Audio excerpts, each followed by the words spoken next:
Hello everyone and welcome to EduTap.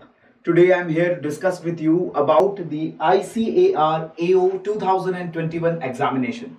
Friends, as you all know कि ICAR ने AO and FNAO की posts के लिए notification निकाल दिया है and this examination is going to be conducted. The first phase, the tier 1 will be conducted on 3rd of October of 2021. And आप में से बहुत सारे एस्पिरेंट्स ऐसे हैं जिनके माइंड्स में डाउट्स हैं कि how are we going to prepare for the different sections which are going to be there in the tier 1 of the examination.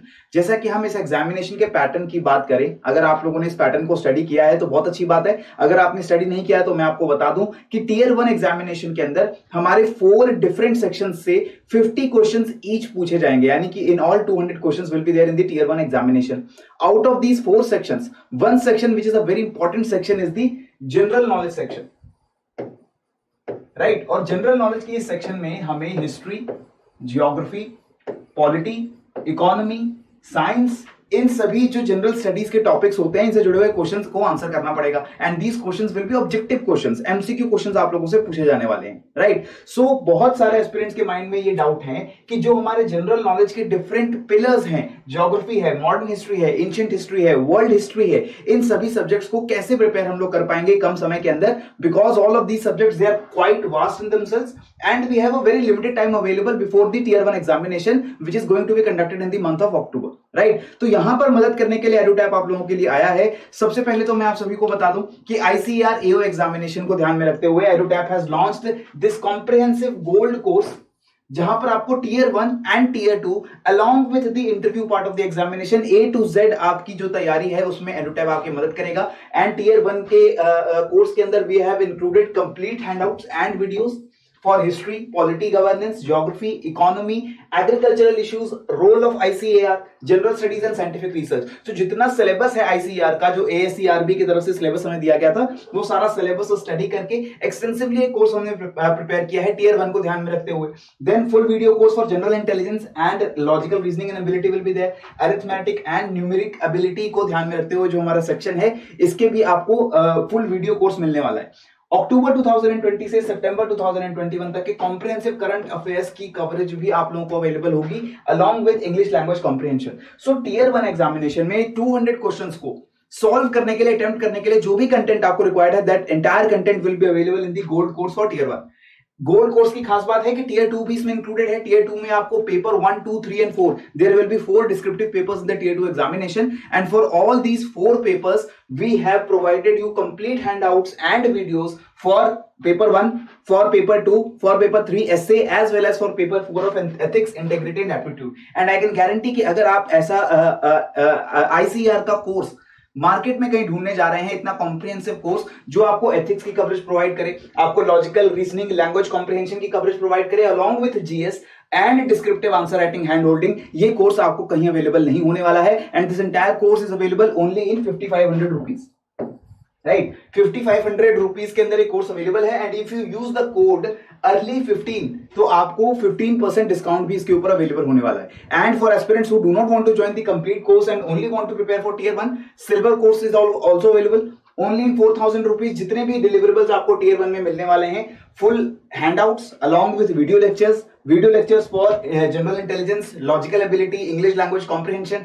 As well as current affairs from October 2020 till September 2021। Complete 1 year के current affairs भी आपको available होंगे 4000 rupees के अंदर। Early 15 code अगर आप use करते हैं तो अगेन आपको यहाँ पर 50% फ्लैट डिस्काउंट मिल रहा है, राइट। तो ये तो हुई हमारे कोर्स की बात। अगर अभी तक आपने इस कोर्स को सब्सक्राइब नहीं किया है and you are looking for a course which can guide you towards ICAR examination, the entire content and hand holding, तो आपको यहां पर EduTap की तरफ से मिल सकता है, ठीक है।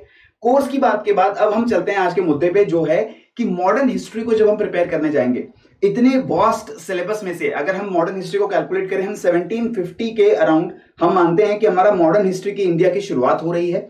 So after 1750 till India attains independence in 1947, कौन से इंपॉर्टेंट इश्यूज और टॉपिक्स हमें जरूर कवर करके जाने हैं बिफोर 3rd of October, ताकि हम अपना जो एग्जाम है उसको अच्छे से वहां पर कर पाएं, ठीक है। तो एक एक करके उन टॉपिक्स को यहां पर देख लेते हैं। ऑल दीस टॉपिक्स पहले मैं आपको बता रहा हूं कोर्स के अंदर भी हमारे कवर्ड है, और अगर आपने हमारा कोर्स नहीं सब्सक्राइब किया है, आप कहीं और से इसकी प्रिपरेशन कर रहे हैं, तो जरूर ध्यान से इन टॉपिक्स को आप कवर जरूर करिएगा, ठीक है। मॉडर्न हिस्ट्री में सबसे पहले हम लोग बात करते हैं advent of Europeans.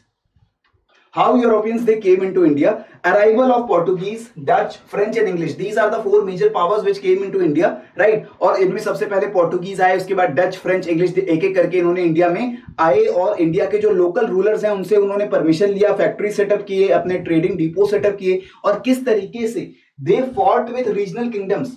Here we will be talking about different conflicts, जैसे कि हमारा एंग्लो मैसूर कॉन्फ्लिक्ट है, एंग्लो कर्नाटिक कॉन्फ्लिक्ट है और जो दूसरे रीजनल किंगडम्स है, चाहे वो मराठास हो, निजाम्स हो या फिर नॉर्थ में जो हमारा सिख एम्पायर हो, उनके साथ वॉर्स करके कैसे ब्रिटिशर्स ने धीरे धीरे पूरे इंडिया पे अपना कब्जा जमाया है. That topic is very important. तो इस टॉपिक में से आपको क्या याद करना है, बहुत ध्यान से. Dates and years will be very important. किस साल में Portuguese, Dutch, French and English वो इंडिया में आकर के अपनी फैक्ट्रीज को सेटअप कर रहे हैं, which year was that and in which location are they doing this, right? ये आपको पता होगा. इसके बाद वॉर्स विद रीजनल किंगडम्स. किस साल में इंपॉर्टेंट बैटल्स हुई हैं, इंपॉर्टेंट वॉर्स हुए हैं और उनका ऑर्डर क्या है, पहले कौन सा वॉर हुआ, उसके बाद कौन सा वॉर हुआ. इसके ऊपर अक्सर हमें एमसीक्यूज पूछे जाते हैं एंड यहां पर बहुत ध्यान से हमें Anglo Mysore and Anglo Carnatic conflict को बहुत ध्यान रखना है, ठीक है? ये हो गया हमारा advent of Europeans. After that we will be talking about British administration. British administration के बारे में आपको क्या पता होना चाहिए? First of all the general policies of British. India में वो आए अपने फायदे के लिए और इंडिया का किस तरीके से उन्होंने एक्सप्लॉयटेशन किया पूरे साउथ एशिया का और अपना इकोनॉमिक फायदा किया, ये चीज आपको पता होनी चाहिए. रेवेन्यू सिस्टम्स कौन से लेकर आए British? The British they came up with various revenue systems like permanent settlement, Ryotwari settlement, Mahalwari settlement. India के कौन से हिस्से में कौन सा सेटलमेंट सिस्टम ब्रिटिशर्स के द्वारा इंप्लीमेंट किया गया, that you have to remember, right? There are basically 3 important revenue systems, permanent, Ryotwari और महलवारी. और कौन कौन से इंडिया और साउथ एशिया के हिस्सों में कौन सा सेटलमेंट सिस्टम आया है, ये चीज आपको जरूर पता होनी चाहिए. Then there were certain imperialist policies adopted by British during the 1800s, early part of 1800s. ये जो हमारी इंपीरियलिस्ट पॉलिसीज हैं, they include doctrine of lapse, they include subsidiary alliance, communal policies etcetera. अलग अलग रिलीजन्स और cast के basis पे लोगों को डिवाइड करने वाली जो उनकी अलग पॉलिसीज थी, ये आपको पता होगी. इसके बाद आपको पता होना चाहिए, जैसे डॉक्ट्रिन ऑफ लैप्स है, सब्सिडियरी अलायंस है, इंडिया के डिफरेंट रीजनल किंगडम्स ने एक एक करके ब्रिटिशर्स के सामने जब घुटने टेके हैं, तो वो चीज भी आपको फैक्चुअली नॉलेज पूरी करेक्ट होनी चाहिए. That which kingdom first adopted subsidiary alliance, which kingdom came next, which kingdom adopted doctrine of lapse, और ब्रिटिशर्स ने doctrine of lapse यूज करके कौन से किंगडम्स को, कौन से प्रिंसली स्टेट्स को जो है अपने टेक ओवर कर लिया था, ये चीज आपको पता होनी चाहिए. These entire facts are available in the handouts which will be provided by EduTab. Along with अगर आपको ऑनलाइन जाते हैं और अलग अलग स्टैंडर्ड सोर्सेज देखते हैं, ये सभी टॉपिक्स आप वहां पर फाइंड आउट कर सकते हैं, इनके बारे में इंफॉर्मेशन आप फाइंड आउट कर सकते हैं, ठीक है? इसके बाद बात करते हैं revolt of 1857. Now this is a very important topic, you can not miss this topic. Revolt of 1857 हमारा एक बहुत इंपॉर्टेंट टॉपिक है. 1757 का बैटल ऑफ प्लासी वो हम यहां पर कवर कर लेते हैं, because battle of Plassey can be seen as a battle between Britishers and the local kingdom in the Bengal region. इसके बाद जो हमारा उस टाइम पर मुगल एम्पायर था, बहुत वीक मुगल एम्पायर है, फ्रैगमेंटेड मुगल एम्पायर है, उसके साथ जो कॉन्फ्लिक्ट है वो यहां पर आप कवर करेंगे. 1857 रिवोल्ट को अलग से हम पढ़ते हैं because it was a watershed movement in our history. तो 1857 के रिवोल्ट के कॉजेस क्या हैं, उसके इंपैक्ट्स क्या पड़े, ये सारे फैक्ट्स आपको पता होने चाहिए. And you must also remember the important centres and leaders, जैसे कि नॉर्दर्न इंडिया में और सेंट्रल इंडिया में कौन कौन सी ऐसी इंपॉर्टेंट लोकेशंस थी जहां पर इंडियन सिपॉयज और इंडियन लीडर्स ने अपने मूवमेंट को 1857 के रिवोल्ट में स्ट्रॉन्ग किया. और वो इंपॉर्टेंट लीडर्स कौन थे, चाहे हम तात्या टोपे की बात करें, हम मंगल पांडे जी की बात करें, रानी लक्ष्मीबाई की बात करें, तो ये सारे इंपॉर्टेंट लीडर्स भी आपको यहां पर पता होने चाहिए, right? So up till now हमने देखा यूरोपियंस के आने से लेकर के 1857 रिवोल्ट तक we have identified about 5-6 different topics which we will have to study, ठीक है? आगे बढ़ते हैं. अब थोड़ा सा इंडिया में नेशनलिज्म की शुरुआत होती है 1857 रिवोल्ट के बाद. What are the causes behind the rise of nationalism? People now they were now not associating themselves with Bengal और बिहार और मद्रास. अब वो एक तरीके से इंडियन आइडेंटिटी के साथ अपने आप को एसोसिएट कर रहे हैं. What led to this? You will study all the different causes. Britishers की एजुकेशन है वो कुछ रोल प्ले कर रही है. इंडियन कुछ इंपॉर्टेंट लीडर्स हैं जिनके पैन इंडिया अपील है वो उसको इन्फ्लुएंस कर रहे हैं. तो आपको उन सभी लीडर्स के बारे में पता होना चाहिए, right? So important leaders and reformers I'm talking about reformers like Raja Ram Mohan Roy, reformers like Ishwar Chandra Vidyasagar. I'm also talking about early important leaders like Dada Bhai Nauroji, Firoz Shah Mehta ji. ठीक है, तो ये जो हमारे important leaders हैं, reformers हैं, जो कि नेशनलिज्म को राइज अप करने में मदद करना है. इसमें हम बाल गंगाधर तिलक जी को नहीं भूल सकते हैं, जीके गोखले को नहीं भूल सकते हैं, गोपाल कृष्ण गोखले को नहीं भूल सकते हैं. So we will talk about all these important leaders. इन लीडर्स के बारे में बेसिक फैक्ट्स जो हैं आपको पता होने चाहिए. ठीक है. Then comes the first phase of freedom struggle till 1915. 1915 तक या 1916 इसको अगर हम मान के चले, 1916 इसको मान के चलते हैं, 1916 तक इंपॉर्टेंट ऑर्गेनाइजेशंस कौन सी इंडिया में राइज अप हुई हैं. Even before Indian National Congress, the important organizations like British India Association, Indian Association, Indian Bengal Association, the Zamindar Association of Bengal, ये अलग अलग associations बन रही थी इंडिया के अंदर, and we will be reading about all these associations and their important achievements.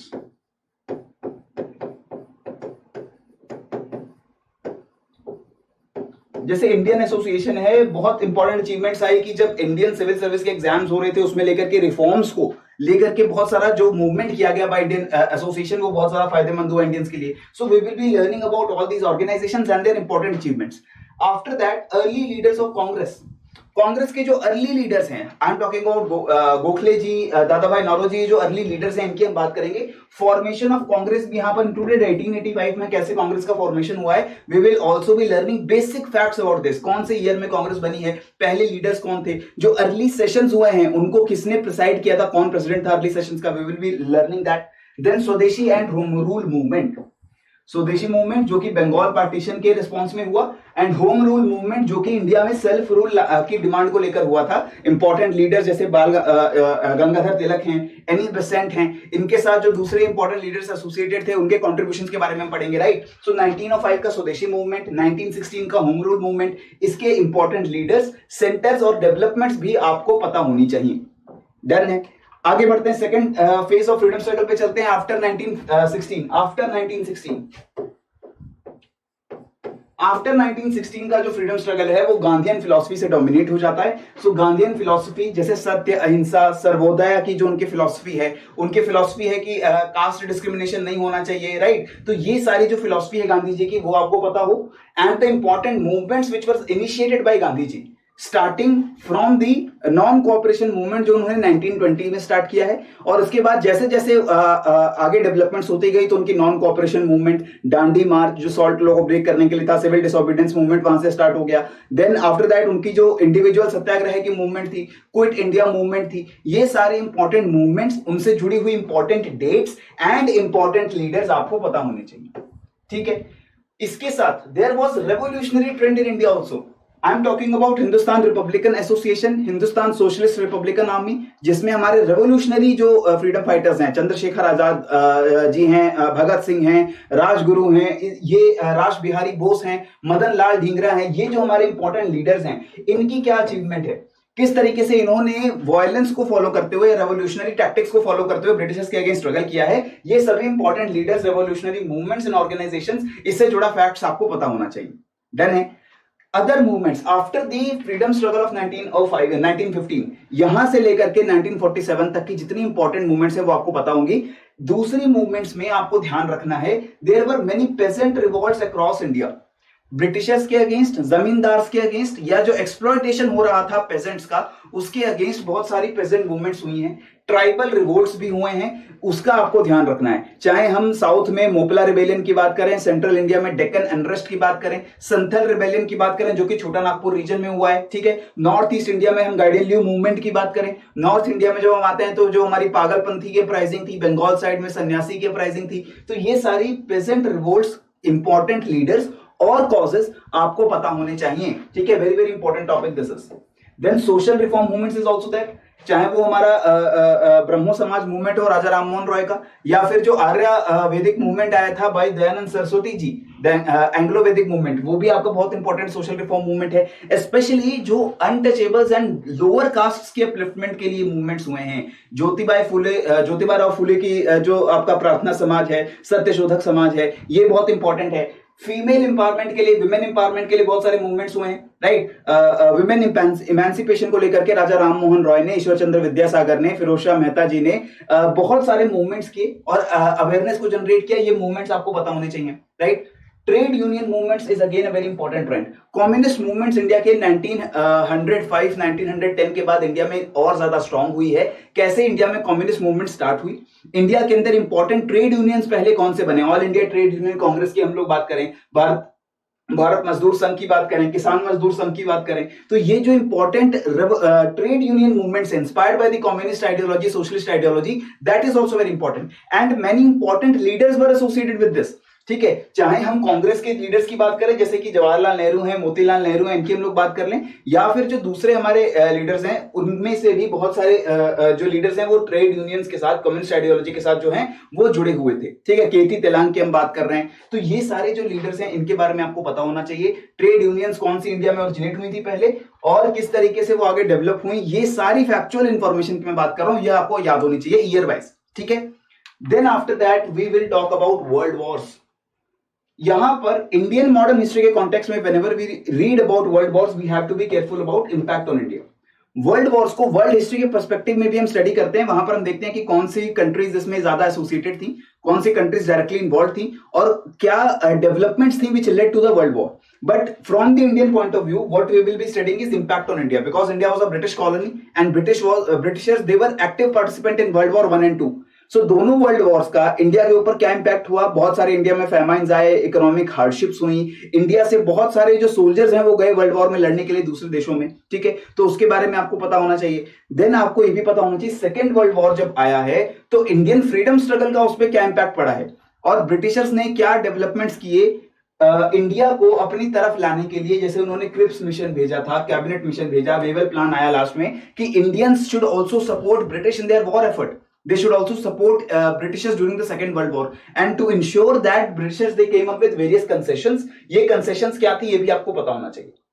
कुछ important जो मूवमेंट्स हमारी रह गई हैं वो क्या हैं कि हमें इंपॉर्टेंट कांग्रेस के सेशंस एंड लीडर्स याद होने चाहिए। जैसे कांग्रेस के किस सेशन में हमने सबसे पहले डोमिनियन स्टेटस की या सेल्फ रूल की मांग की, कांग्रेस के किस सेशन में हमने पूर्ण स्वराज की, कंप्लीट इंडिपेंडेंस की बात की, ये हमें पता होना चाहिए। कौन से कांग्रेस सेशन में हमने सबसे पहले जो हमारा नेशनलिस्ट एजेंडा है सोशलिज्म का उसको अडॉप्ट किया, ये आपको पता होना चाहिए। कौन से कांग्रेस के सेशन में कांग्रेस का स्प्लिट हो गया था, ठीक है, एक बहुत इंपॉर्टेंट सेशन है वो आपको पता होना चाहिए। ये कांग्रेस का स्प्लिट कब आकर दोबारा एक साथ आ गया ये भी आपको क्लियर होना चाहिए। So important Congress sessions and the Congress leaders who presided over these sessions। जैसे कांग्रेस की पहली फीमेल प्रेसिडेंट कौन बनी कांग्रेस सेशन की, तो ये आपको पता हो, ईयर पता हो और कौन सा सेशन था वो पता होना चाहिए। That who was the first female president of Congress, in which year she presided over the Congress session and where that session was held, ये आपको क्लियर होना चाहिए। So उन सेशंस की, कांग्रेस सेशंस का ईयर एंड उनकी लोकेशन और उनका प्रेसिडेंट कौन था, ये तीन चीजें आपको हर कांग्रेस सेशन के बारे में लगभग पता करनी है,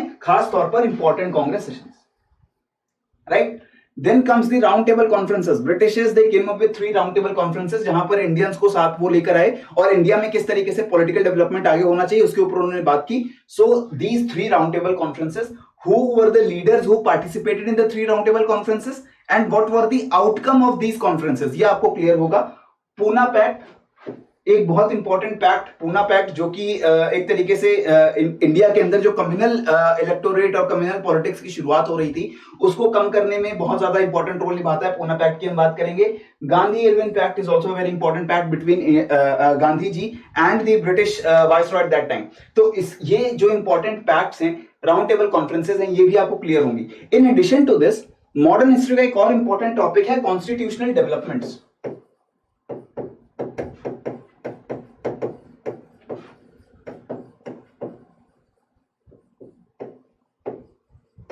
Constitutional development, friends, basically means कि Britishers they came up with various regulating acts, then the Government of India Acts, Indian Councils Act। तो ये जो Britishers अलग अलग एक्ट लेकर आए इंडिया में गवर्नमेंट को शेप अप करने के लिए, and how these acts they culminated into 1935 Government of India Act, और कैसे वो इंडिया की प्रेजेंट डे पॉलिटी को इन्फ्लुएंस करते हैं, ये चीज भी हम हिस्ट्री के अंदर पढ़ते हैं। लेकिन ये पार्ट हम हमारे कोर्स में पॉलिटी के पॉइंट ऑफ व्यू से कवर करेंगे। इंडिया का कॉन्स्टिट्यूशन कैसे इवॉल्व हुआ है, when we will study about that part we will be also be studying about 1773, 74, 84 जितने हमारे रेगुलेटिंग एक्ट्स आए हैं, उसके बाद इंडियन काउंसिल्स एक्ट आए हैं, या फिर उसके बाद गवर्नमेंट ऑफ इंडिया एक्ट आए हैं, we will be reading all these acts in the polity part also. ठीक है, तो मॉडर्न हिस्ट्री में हम इसको इंक्लूड नहीं कर रहे हैं। मॉडर्न हिस्ट्री में already there are various topics which we have to study. So this is all about the modern history. Again ये जो आपका पीडीएफ है जिसमें मैंने सारे इंपॉर्टेंट टॉपिक्स लिस्ट किए, पीडीएफ आपको अवेलेबल हो जाएगा इस सेशन के नीचे। आप डिस्क्रिप्शन को जरूर चेकआउट करिए। डिस्क्रिप्शन बॉक्स में you will get all the relevant links from where you can gather more information about the course that we are offering, and also you can get this PDF free of cost, जो आपको modern ये history के important topics identify करने में मदद करेंगे, right? So again, before concluding the session, I am reminding you that ICAR Administrative Officer 2021 examination के लिए जो कोर्स लॉन्च हो चुका है बाय EduTap, इस कोर्स को आप जल्दी जल्दी सब्सक्राइब कर सकते हैं। And if you subscribe this course you will be getting a flat 15% discount अगर आप अर्ली 15 कोड को भी यूज करते हैं। And if you want to subscribe for both tier 1, 2 and interview guidance, then you can subscribe for the gold course in 5500 rupees only. And if you only want to subscribe for the tier 1 examination, then you can subscribe this for 4000 rupees only, right?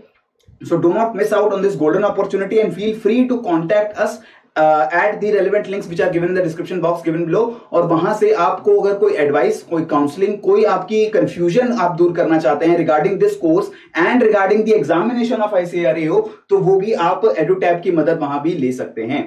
So friends, इसी के साथ मुझे दीजिए इजाजत। यहां पर हमने already बात कर ली है किस तरीके से हम ICAR एग्जामिनेशन को क्रैक करने वाले हैं। ये बहुत ही अच्छी अपॉर्चुनिटी है, वैकेंसीज एम्पल अवेलेबल है एग्जामिनेशन के अंदर। एंड अगर आप ऑलरेडी दूसरी किसी एग्जामिनेशन की तैयारी कर रहे हैं जहां पर आपने सारी चीजों को पढ़ रखा है, maths, logical reasoning, English comprehension, current affairs, इसमें आपकी नॉलेज अच्छी है और आपको हिस्ट्री, ज्योग्राफी, इकोनॉमी, इनके बारे में बेसिक अंडरस्टैंडिंग है, तो बहुत अच्छा अपॉर्चुनिटी है कि आप इस एग्जामिनेशन को क्रैक कर सकते हैं। और ऐसे आपके एफर्ट में EduTap आपकी मदद के लिए हमेशा तैयार है। So keep on learning, keep on growing. जय हिंद एंड जय भारत।